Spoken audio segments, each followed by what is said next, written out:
Salut à tous, j'espère que vous allez bien. On se retrouve aujourd'hui pour une nouvelle vidéo. Alors on va parler du match Getafe FC Barcelone qui va se dérouler ce samedi à 21 h et évidemment évoquer toute l'actualité du Barça puisqu'il y a eu énormément de choses.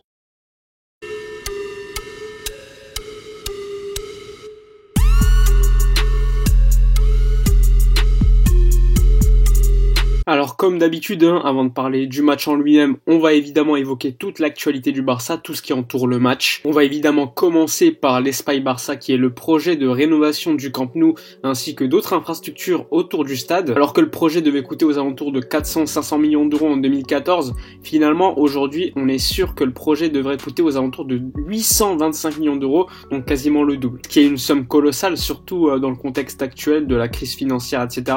Et énorme problème, normalement les socios devaient voter pour ou contre ce projet parce que 825 millions d'euros c'est énormément d'argent. Du coup le Barça avait possiblement contracté un prêt avec une banque, une Goldman Sachs, j'en avais parlé dans une vidéo précédente, et dans le cas où le projet passait, le Barça aurait à rembourser sur 25 ans cette banque qui aura prêté pour investir dans ce projet. Mais gros problème, puisqu'on a appris selon la Cadena Ser qu'il y a déjà 100 millions d'euros qui ont été prêtés et qui ont donc été déjà utilisés par le Barça, qui est donc tout simplement contre les statuts du club, puisque normalement tu dois faire voter tes socios avant de te faire prêter de l'argent et donc mettre en avant le projet. Or le club et la direction ne l'a pas respecté. D'ailleurs on considère que 825 millions d'euros c'est beaucoup trop d'argent. D'ailleurs dans certains cas on peut parler de surévaluation et on peut se demander à qui profiterait le crime d'une certaine manière. Et évidemment tout le monde se plaint, tous les socios commencent à se plaindre, ils considèrent que la direction a violé leurs droits. La semaine dernière celui qui s'occupe de l'économie du club disait que c'était un projet fondamental pour le futur du club,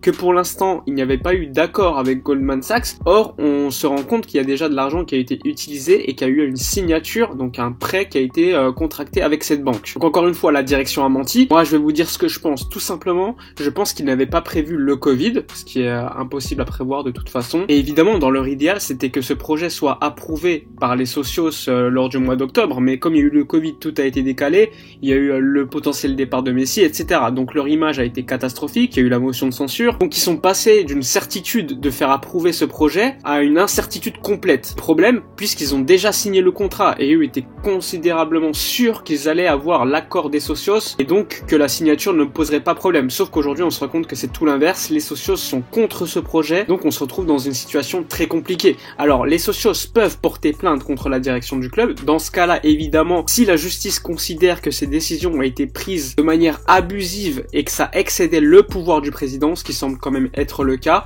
eh bien il pourrait y avoir des poursuites pénales et donc annulation de ce projet, donc potentiellement le remboursement de l'argent qui a déjà mis dans les mains de la direction et qui ont déjà été utilisés, donc aux alentours de 110 millions d'euros. On peut se demander qui va rembourser, le club ou la direction. Moi je peux pas vous répondre, pour l'instant on n'a pas d'informations, ça reste encore beaucoup trop hypothétique pour l'instant. Et en tout cas on va suivre cette histoire avec beaucoup d'intérêt parce que ça peut être très grave à long terme pour le FC Barcelone. Il faut pas non plus oublier que dans quelques mois il y a des élections et donc le prochain président va se faire avoir d'une certaine manière puisqu'il aura à gérer l'Espai Barça que lui-même n'aura pas décidé, qui a été signé par une présidence précédente. Donc gros problème. Dans le cas où le Barça ne pourrait pas rembourser, parce qu'en fait le remboursement du prêt total, donc les 825 millions d'euros, ça se ferait sur 25 ans comme je vous l'ai dit, à hauteur de 50 millions d'euros annuellement, et ce jusqu'au remboursement total de la somme. Et dans le cas où le Barça ne pourrait pas rembourser cette banque, eh bien tout simplement la banque aura un pouvoir sur le club, c'est-à-dire décider des sponsors, etc. Ce qui serait encore une fois très très grave. Donc on va suivre toute cette histoire. À côté de ça, t'as la motion de censure. Et évidemment, pour l'instant, elle est en attente à cause du Covid. Les instances décideuses, elles considèrent qu'avec de la volonté, il pourrait y avoir l'organisation du référendum. Le club, évidemment, essaie de gagner du temps en disant non, il y a une pandémie mondiale, ce serait pas rationnel de l'organiser.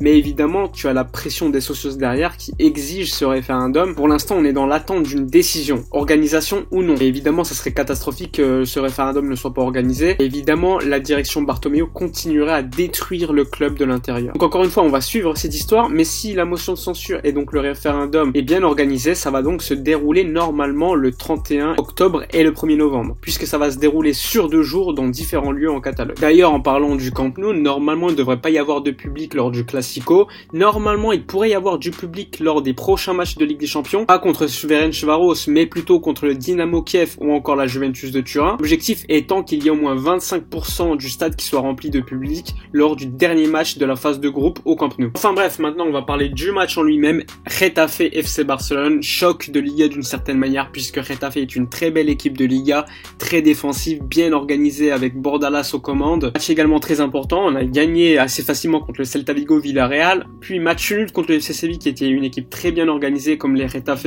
Il faut pas non plus oublier qu'il y a la Ligue des Champions la semaine prochaine, ainsi que le Classico. Donc il faudrait gagner assez tranquillement contre Getafe, tout en ayant fait tourner au maximum. Il faut pas oublier qu'il y a énormément de joueurs qui ont enchaîné 2 voire 3 matchs avec leur sélection durant la semaine. Getafe est certes une très belle équipe, bien organisée, mais elle a énormément de mal contre le Barça qui a quasiment jamais perdu, il me semble, lors des 10 derniers matchs. Il a dû avoir 2 matchs nuls et que des défaites, mais on remarque quand même que lors des dernières années, les défaites de Getafe, elles sont quand même sur des scores très serrés. D'ailleurs, la dernière victoire contre Getafe, c'était à un score de 2-1 à l'extérieur avec un but de Junior Firpo, mais je me rappelle très bien, le match était très compliqué. Ça va être également une occasion de revoir Cucurella, qui s'est très bien installé dans cette équipe, joueur qui appartenait au Barça, qui a été finalement racheté par Getafe lors de l'été dernier, à un prix quand même très faible. On peut se poser des questions encore une fois sur la gestion du club, et il pourra encore une fois étaler tout son talent face à l'équipe Blaugrana. Sinon, quand on regarde l'effectif de Getafe, alors il y a énormément de bons joueurs, je pense notamment à Gini, Cucurella, Rambari, etc.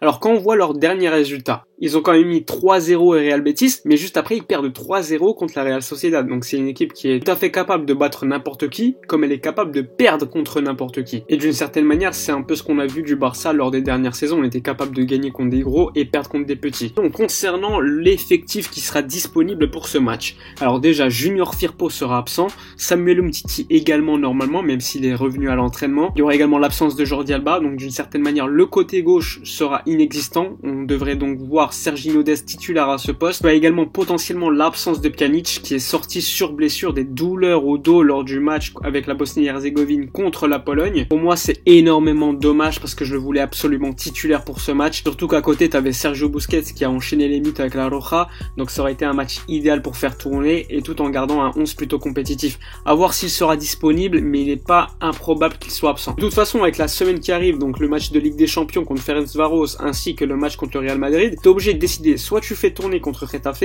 soit tu fais tourner en Ligue des Champions. Pour moi, l'adversaire le plus compliqué, clairement, c'est Getafe. Donc personnellement, je ferai quelques rotations, pas énormément, puisqu'il y a quand même le match de Ligue des Champions où tu auras l'occasion de faire tourner un peu plus. Et si je devais faire mon 11 titulaire, donc ça serait Neto au but, Ter Stegen devrait peut-être possiblement revenir pour le Classico. Ensuite en défense centrale, Gérard Piqué, Clément Langlais, à gauche Serginho Dest, à droite Sergi Roberto, donc là t'as pas le choix. Ensuite dans le double pivot, personnellement je mettrais Frenkie de Jong, accompagné de Riqui Puig. Personnellement je pense qu'il est nécessaire de faire jouer les jeunes, tu peux pas tout le temps jouer le même 11, t'es obligé d'inclure le plus possible de joueurs dans ton projet, et donc moi personnellement je choisirais Riqui Puig plutôt qu'un Carles Alenia. Après il est pas impossible que finalement Koeman mette Busquets ainsi que Frenkie de Jong, et en Ligue des Champions il mette Riqui Puig ou Carles Alenia, mais il faudra voir. En numéro 10, personnellement je mettrais Filipe Coutinho. Ensuite à gauche je mettrais Ansu Fati, qui est certes en difficulté avec la Roja, qui a enchaîné des minutes, et je pense qu'il faudra plutôt le faire reposer contre Ferencváros plutôt que contre Getafe. Ensuite à droite, personnellement je mettrais Ousmane Dembélé, et en numéro 9 je mettrais Lionel Messi. Je sais que Lionel Messi a eu 2 matchs assez compliqués, que ça soit contre l'Équateur ou encore la Bolivie à La Paz à 3800 mètres d'altitude, mais je pense qu'il a largement l'expérience, il sait se gérer physiquement, et au pire des cas tu le feras reposer contre Ferencváros en Ligue des Champions au Camp Nou. Enfin voilà le 11 que personnellement je choisirais contre Getafe. Dites-moi dans les commentaires si vous êtes plutôt d'accord ou vous êtes en désaccord, et si vous êtes en désaccord, pourquoi. Après je pense que Koeman ne mettra pas ce 11, possiblement il mettrait Antoine Griezmann comme faux numéro 9 ou encore numéro 10, et ce dans le cas où Lionel Messi ou encore Coutinho doivent souffler. Après je pense évidemment que le fait qu'Antoine Griezmann soit une recrue qui coûte 120 millions d'euros, qui soit une star en équipe de France, eh bien évidemment ça joue. Koeman va essayer de le récupérer. On sait que Griezmann après le match avec l'équipe de France, il a dit qu'il préférait jouer comme 10 ou encore faux numéro 9, que Deschamps lui le plaçait à sa place. Donc d'une certaine manière il cherchait à piquer Koeman afin que lui le place à son véritable poste. Donc Donc il faudra suivre cette histoire encore une fois avec Antoine Griezmann, même si personnellement je considère que si Coutinho ou Messi sont en forme, il n'y a même pas de débat à avoir et Antoine Griezmann pourrait être sur le banc. Enfin bref, dites-moi dans les commentaires votre pronostic pour ce match, votre 11 idéal pour le match contre Getafe. Vous pouvez également donner votre avis sur toutes les informations en préambule que j'ai données. N'hésitez pas à vous abonner à la chaîne, à liker, à commenter, à partager. Moi je vous dis à bientôt et d'ici là, comme d'habitude, portez-vous bien.